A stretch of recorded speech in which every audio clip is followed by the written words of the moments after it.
وہ وقت بھی یاد کرو جب مریم کے بیٹے عیسیٰ نے کہا کہ اے بنی اسرائیل، میں تمہارے پاس اللہ کا بھیجا ہوا آیا ہوں،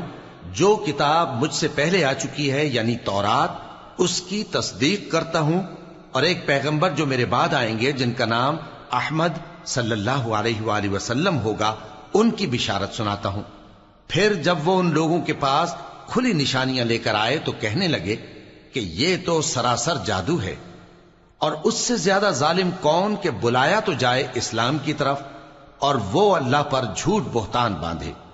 اور اللہ ظالم لوگوں کو ہدایت نہیں دیا کرتا۔ یہ چاہتے ہیں کہ اللہ کے چراغ کی روشنی کو اپنی پھونکوں سے بجھا دیں، حالانکہ اللہ اپنی روشنی کو پورا کر کے رہے گا، خواہ کافر ناخوش ہی ہوں۔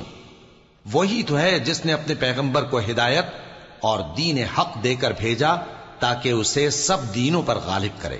خواہ مشرکوں کو